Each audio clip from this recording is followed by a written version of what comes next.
بسم الله الرحمن الرحيم الحمد لله والصلاة والسلام على سيدنا رسول الله وعلى آله وصحبه ومن والاه.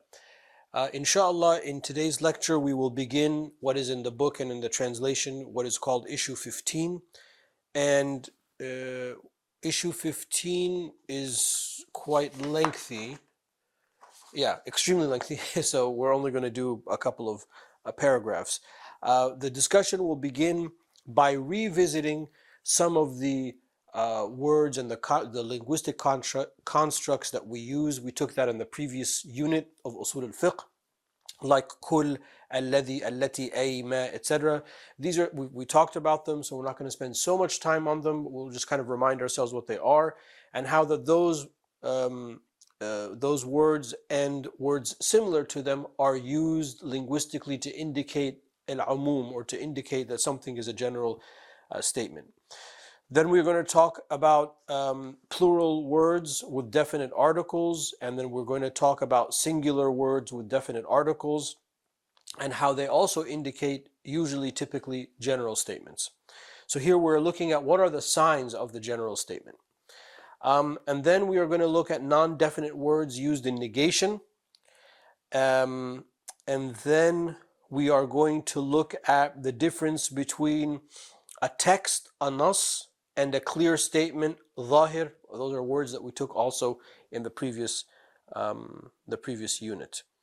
And then we will move on to there from the last part of our discussion, which is to remind ourselves about mafhum al-mukhalafa, mafhum al-muwafaqa and mafhum al-mukhalafa, meanings that are understood directly from what is spoken or what is written and the opposite of what is written, and the relationship between that and the general statements.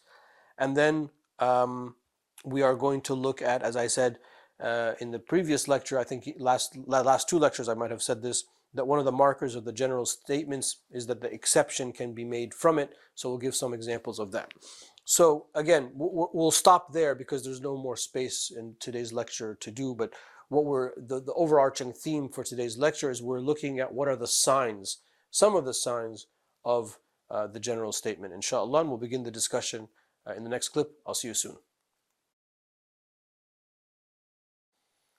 So we begin the way we normally begin, which is to look at the original text, and we'll begin with our typical way. قال المصنف رحمه الله ونفعنا بعلومه في الدارين آمين. So Shaykh al-Islam Zakaria al-Ansari, he says, may Allah Ta'ala have mercy on him, and may we benefit from his knowledge in this world and the next. This is issue 15. كل والذي والتي وأي وما ومتى وأين وحيثما ونحوها للعموم حقيقة في الأصح. So the words like كل, الذي, التي, أي, ما, متى, أين, حيثما, we'll go over them in a second, and the like are used for actual generalities in the dominant opinion. So kul we talked about in the last lecture, and we also talked about in the last unit, when we talked about the different types of prepositions, that we can either be referring to every single one, or we can be referring to the generality. So linguistically it can go both ways depending on the context. Alladhi and allati, it's like akrim alladhi ya'tika wallati tati, honor those who come to you, or either men or women. So that's an indication of a general statement, because then it will be all people that come to you.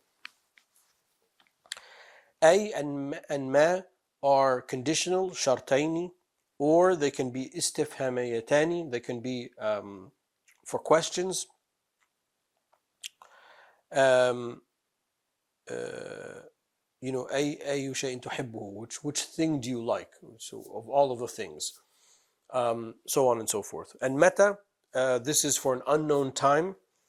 Meta tajitni, meta jitni, meta jitani akramtuka. When you come to me, I will honor you. So when you come to me, that's open-ended. I mean, it means any time that you come to me. I mean, that's how we would translate it. So actually, it's an interesting thing. We wouldn't necessarily translate it when you come. You could say that, but a more accurate, literal translation is whenever you come, because it's for lizaman al-mubham. It's for an unknown and undesignated time period. So when you come could indicate in English that, and also in Arabic, could indicate that there's a known time. But if I said in the translation, whenever you come, that would be a more accurate translation for what we are seeking here, which is that the usage of this word is that it is open-ended, mubham lizaman, and we don't know when the time is. And then ayna wa haythuma, also used conditionally. Ayna kunta atik, wherever you are, I will come to you. Or you can say haythuma kunta atik, wherever you, they're interchangeable. Wherever you are, I will come. Again, also open-ended and a general statements and the like. So jamia, you can say all of, akrim jamia at-tullab, honor all of the students. That would be another word. So this is not from the text but from the commentary. When you use alladhi, allati, and man, like in the hadith of ar-rahma, irhamu man fil ard, show mercy to, when I translate that hadith, or when I narrate the hadith to the students for the sanad, because this is the first hadith, al-hadith al-musalsal bil-awwaliyya, I say irhamu man fil ard, honor all those who are on earth. And I would even go further, all those and all things that are on earth, because men, as we took before, does not necessarily have to be lil-aqil, is not only for the rational. It typically is. We talked about that, and I think I might have even mentioned this example before. Akrim man fid dar, honor the person or the people in the house, those that are in the house. So if there are animals and you only honor the human beings, it would be fine. But in the usage of the Arabic language, and when we look at prepositions and words and verbs and all of that good stuff, we look at its usage. Language, you have to understand that it's not enough to know the definition of something. You have to see how it was used in the past. That's what establishes the authority of language. So men is not just used for people. Anyway, I'm going off on a tangent, but that's also an indication of al-umum, of a general statement. Allah Ta'ala says in the Quran, this is in Surah Al-Fussilat, verse 46, مَنْ عَمِلَ صَالِحًا فَلِنَفْسِهِ, whoever does good has benefited themselves. Whoever, men amila, anybody and anybody who does good is for themselves. So their men is also for al-umum, for a general statement. مَنْ قَتَلَهُ مُتَعَمِّدًا, Surah Al-Ma'idah, verses 95. Those of you who kill the person on purpose. وَمَنْ قَتَلَهُ مِنْكُمْ مُتَعَمِّدًا. So anybody who kills a person unjustly. And then the punishment is narrated for the rest of the verse.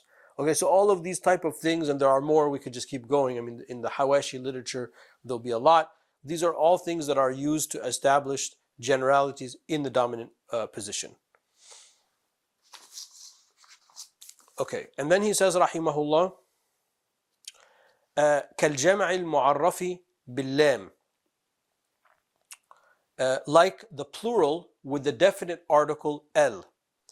قد أفلح المؤمنون, all of the believers have falah, have felicitude and have won. يوصيكم الله في أولادكم, Allah Ta'ala admonishes and advises you in your children, all of your children. أولاد, أولادكم, your well, that's another example. Sorry, that's the idafa. Let me stick with the first one. I'm getting ahead of myself. So he says, like the plural with the definite article al, قد أفلح المؤمنون. Okay, and then he says, أو الإضافة, or by joining, ما لم يتحقق عهد, or by joining unless something is previously mentioned. So here Allah Ta'ala says, this is in Surah An-Nisa, verse 11, يُوصِيكُمُ اللَّهُ فِي أَوْلَادِكُمْ. أَوْلاد, plural, kum, your children. So there's an idafa there. Allah Ta'ala ascribes or joins the children to you. So that is a sign of a generality. Except, as I write in the translation, except as something previously mentioned. And this is the translation of that one word, al-ahd. When we say al-ahd linguistically, that there is a covenant between me and you about a previous meaning that we had. So there could be a previous meaning, that there's a covenant between me and you that's in the back of my mind, the context we would say in English, that would exclude certain things from the general statement in this construct.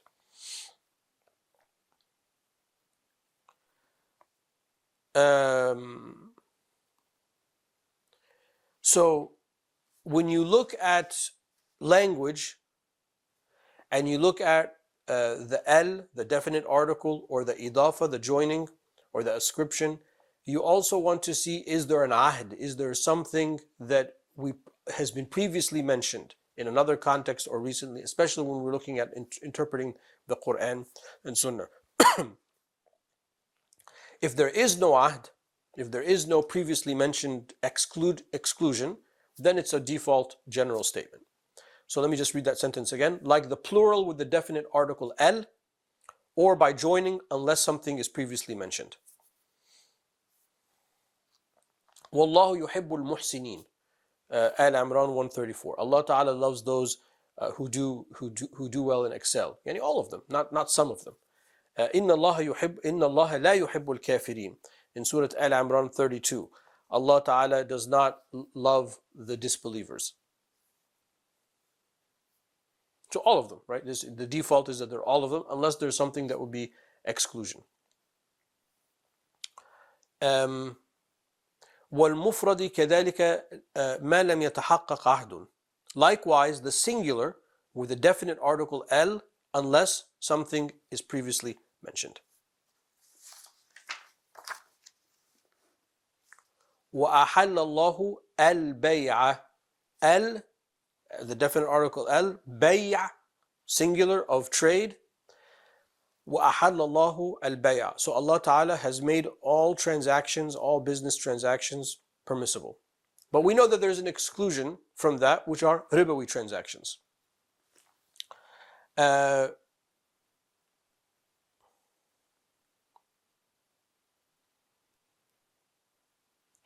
الْإِنسَانَ لَفِي خُسْرٍ, in Surah Al-Asr. إِنَّ الْإِنسَانَ, the human being, meaning all people. إِلَّا الَّذِينَ آمَنُوا, except those who believe, so on and so forth. So there's an exclusion there, but the point is that the singular word with the definite article, the default of it is that it's a general statement. So when we come to our interpretive tradition, that's going to be very important, because then we have a default understanding of how to understand these type of words and phrases and constructs when they come. We'll pick up the discussion in the next clip, inshallah. Because it's only one paragraph. The words or the prepositions kul, alladhi, allati, ay, ma, mata, ayna, haythuma, and the like are used for actual generalities in the dominant position or opinion, like the plural with a definite article al, or by joining unless something is previously mentioned. Likewise, the singular with a definite article al, unless something is previously mentioned. So al, the definite article al, makes something an am statement, whether it be used in the plural or in the singular. Again, there can be exceptions and there can be things that are excluded from it. That goes from the context. But here we're just talking about the default understanding of language. And then he says, rahimahullah, النكرة في سياق النفي للعموم وضعا في الأصح.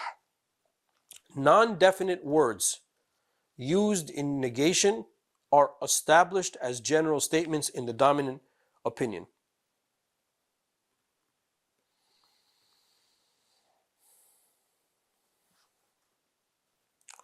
Non-definite words used in negation. So, I didn't eat food, ما أكلت أكلا, or something like that, would be, you're negating a singular word, there's no definite article, then that is also I mean, I didn't eat anything. Okay? That would be an example of that. And then he says, نصا إن بنيت على الفتح وظاهرا إن لم تبني. This will need a little bit of explanation. The non-definite word is a text, a nas. We said before that the nas, this is in the previous unit, is that which requires no additional thinking. It means what it means. So the non-definite word is a text, is a nas. I'm just trying to be consistent with my translation. If it is indeclinable in the accusative, okay, which means buni ala al-fath. We know that the Arabic language, like some languages, have declensions, meaning that there is tasrif, there are different cases. We have the three cases. You know, we have the rafa, we have the nasb, and we have the jazm, the three main cases. And then sometimes there are two cases, but there are the three. The translation of al-mansub or the fatha is the accusative phase. Yeah, accusative phase. So again, I'm just trying to be consistent with translation of what these things mean in the English language. So if something is mabni and not munsarif, then the bana means that it's indeclinable. Yeah. And then the masruf is declinable. That means it has declensions. It will change based on the cases. Sorry to be technical, but I had originally written if it is built on the fatha, and then I was like, that's a very bad translation, because I mean that's just like that means you don't really understand the grammar. So I'm trying to be justice, but I realized the declension, because English is not a language that has declensions and doesn't have many cases all the time. It's very difficult to see. So let's go back to what we're trying to talk about. If the non-definite word if the non-definite word is indeclinable in the accusative phase, then it is a text. Like ما في لا رجل في الدار. لا رجل, that is مبني على الفتح, that is undeclinable in the accusative phase, accusative case, عفوا. In this case, it becomes a nas, and it becomes a nas that is a general statement, it's am. Or وظاهرا إن لم تبنى, and it becomes a ظاهر case, a ظاهر phrase, which is an apparent phrase, if it is declinable. So if you said ما في الدار رجل, here رجل, so the tanween, the double vowels, is an indication that it is masruf, not mabni.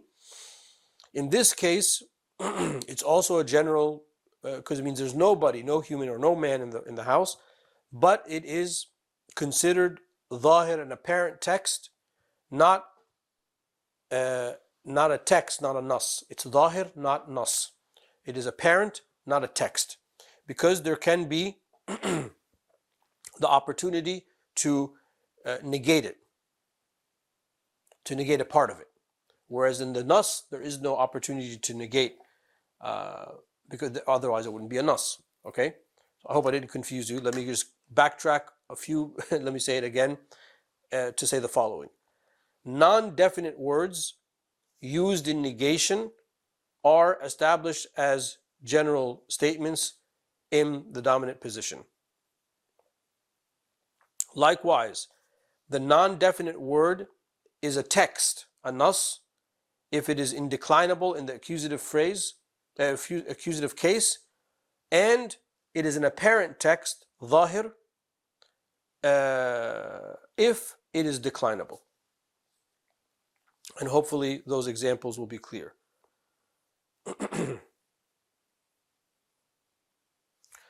However, and this is from the commentary, I think this is important to bring out. If you add min,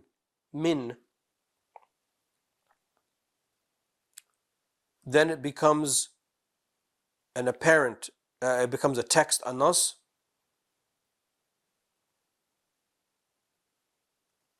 and it becomes a general statement if it is used to talk about bounties and blessings. So Allah Ta'ala says in Surah Al-Furqan, verse 48, وَأَنزَلْنَا مِنَ السَّمَاءِ عفوا من السماء وأنزلنا من السماء ماء طهورا.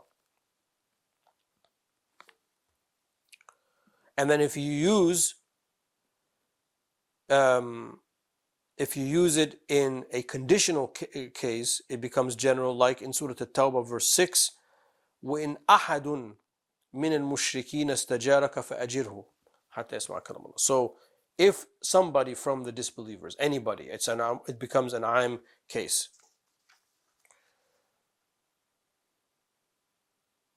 Okay. Now, well, let me see if there's anything else I want to say about that, because I don't want to leave you with something that's unclear.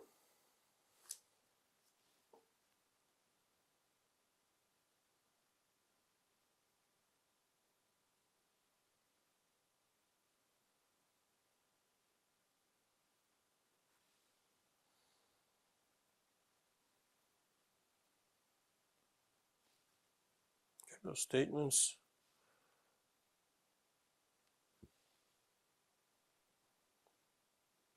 Yeah. Okay. And then he says, وَقَدْ يَعُمُّ اللَّفْظُ عُرْفًا كَالْمُوَافَقَةِ. A word can be general in customary use in meanings that match the spoken words, what we talked about before as mafhum al-muwafaqa.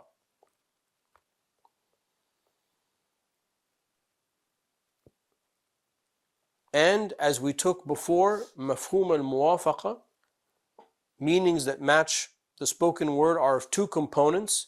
There is the understanding that is more than the spoken word, which is called fahwa al-khitab, and there's an understanding which is equal to the spoken word called lahn al-khitab. So mafhum al-muwafaqa, meanings that match what is spoken or what is written, are of two kinds. Either it has more of the meaning or equal to the meaning. And in this case, what we're talking about, we are assuming both of them. So a word can be general, can be aam, in the customary usage of mafhum al-muwafaqa, as previously stated. So for example, if we said, فَلَا تَقُولْ لَهُمَا أُفٍّ, do not tell them uff, about being bad to your parents. And this is the example that we took before. It means, equal to or any derivative of that, any type of harm of that. So it becomes a general statement of any type of harm, whether it be equal to, more than uff, because uff is the least amount of harm, becomes a general statement. Let me pick it up in the next and last clip, inshallah. So this last sort of paragraph that we're taking, or section, we start by mafhum al-muwafaqa, meanings that match the spoken word or the written word. So in mafhum al-muwafaqa that we took in the previous, and this is in the beginning of the chapter on the Quran, in the book, we took it in the previous unit. Mafhum al-muwafaqa, meanings that match the spoken word, are of two kinds. Either it's the equal meaning, what we call lahn al-khitab, or it is it means that and more, fahwa al-khitab. So both of them are what he's talking about. Both of those subunits are what he's talking about here. So a word is general, is aam, if it is mafhum al-muwafaqa in its two kinds, meaning it is a meaning that matches what is spoken. It becomes general. So the famous example that we'll use, just to be consistent with the book, and the previous time we discussed this, is وَلَا تَقُولْ لَهُمَا أُفٍّ وَلَا تَنْهَرْهُمَا. Do not even say uff to your parents. What matches that is to say uff, the least amount of harm. What is more than that is to do any kind of harm. Okay, and because it is, it's a singular word, that's nakira, that's a non-definite article. We know that, and it's in the negation, as we just took in the previous clip, then we know that it is a general statement. That's the whole point of all of this. I hope that makes sense. And then he says, وَحُرِّمَتْ عَلَيْكُمْ أُمَّهَاتُكُمْ, Surah An-Nisa, verses 23. This is actually in the nas of the text. And the verse, your mothers are forbidden for you, in chapter 4, Surah An-Nisa, verse 23. So in that verse,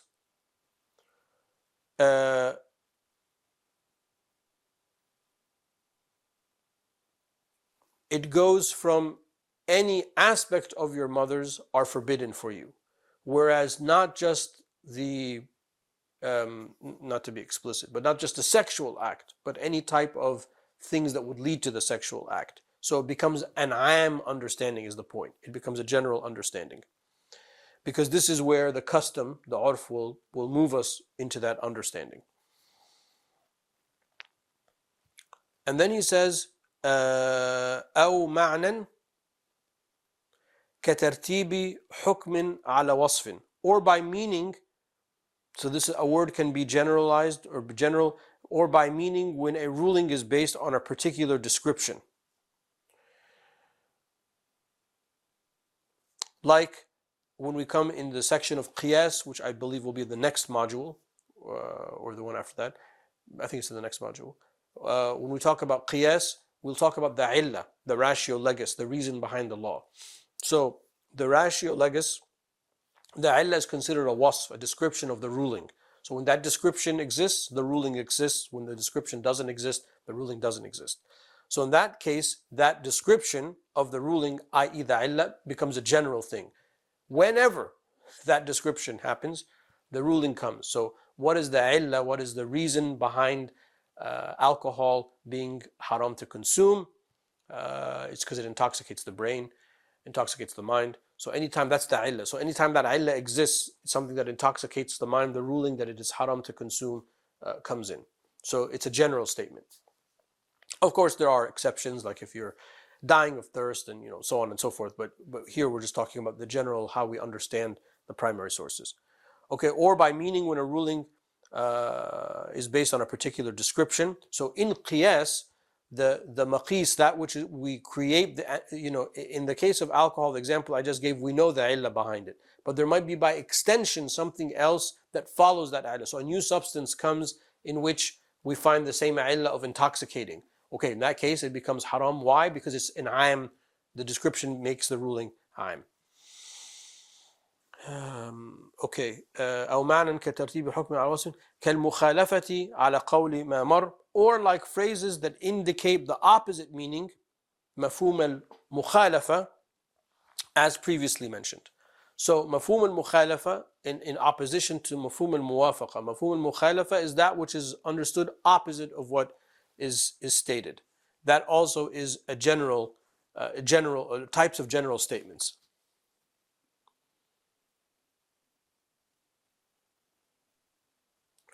So when you have a statement and we have an opposite meaning from it that is derived from it, then that opposite meaning is also general.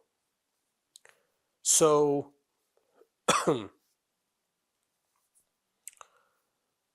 now, of course, that I'm recording this, the examples dissipate from my mind.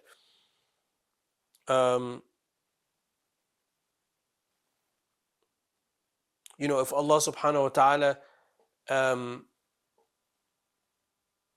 well, let's just give it, just make it something generic. If doing A is haram,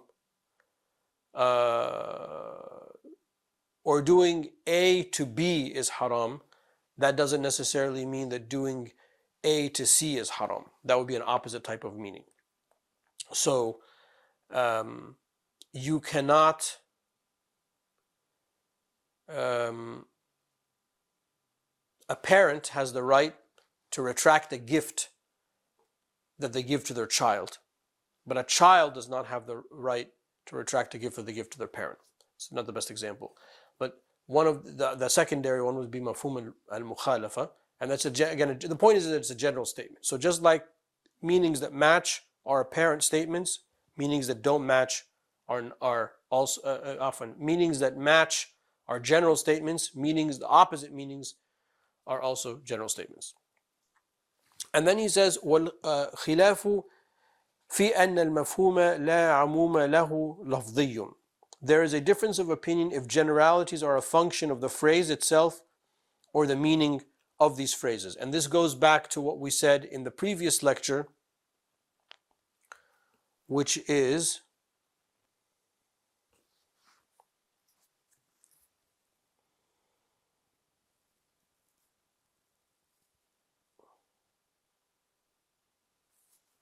okay, now I can't find it, but we took this in the last lecture.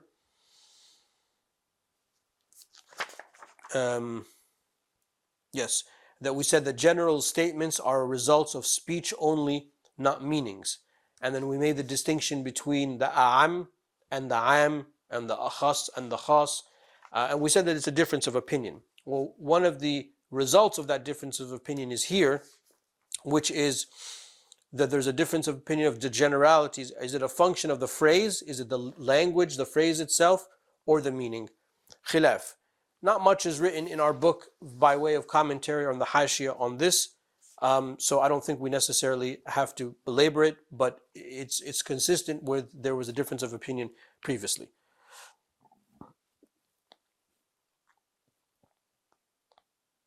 Okay, and then the last thing that he says for us to take, وَمَعْيَارِ الْعُمُومِ الْإِسْتِثْنَاء. The marker of the general statement is that exceptions can be made from it. And this is something that I repeated yesterday in yesterday's class, because the fact that an exception can be made is proof that that statement is a general statement. A lot of this will become more clear when we get to, in a couple of classes from now, to the specifying, that which is khas. Because you can see that almost, it seems, if you're following the last couple of lectures, it seems that almost everything is a general statement. And it's true, a lot of the statements are general. But there are things that particularize the statements. Like the ahd, like if you have a previous agreement or understanding. Like the context, like the exceptions, like other texts, which is why you got to gather all of the texts to make sense of a certain set of texts. So for now, it's sort of like you just got to memorize. Yes, okay. One of the markers of the general statement is that an exception can be made. Akrim al-tullaba. Honor the students illa Zayd, except Zayd. Okay.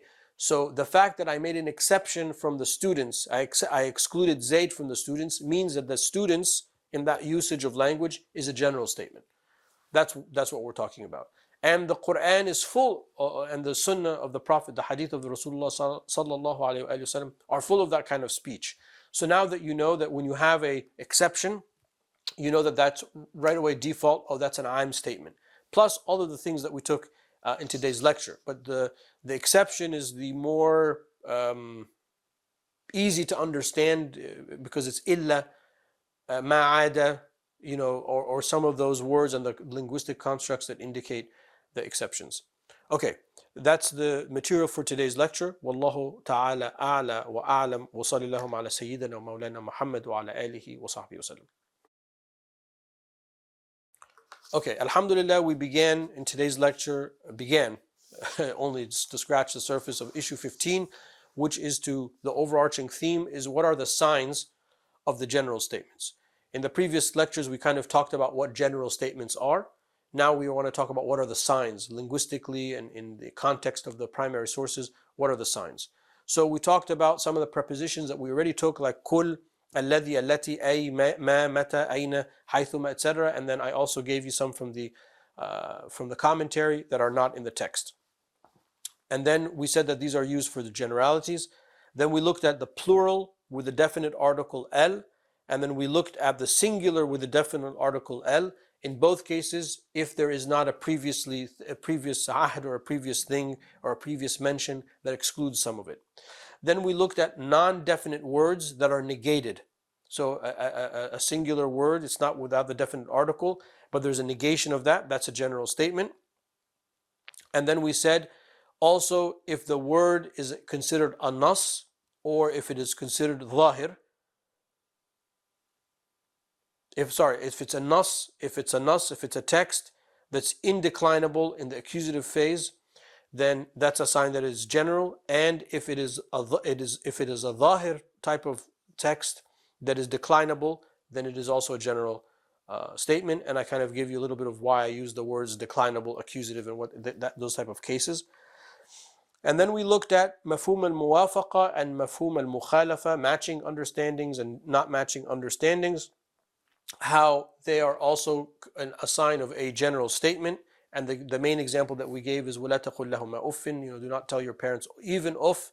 So that's why I add even in the English translation to show that it is a general statement, not something that's specific for that word, but any type of harm. And then we looked at the description of a ruling, which is a euphemism, or basically it's another way of saying al-illah. which is something that we'll talk about in qiyas. So when the description is found, that is also a general thing that generally the ruling will be found as well. And then we looked at the difference of opinion, but we didn't spend so much time on this.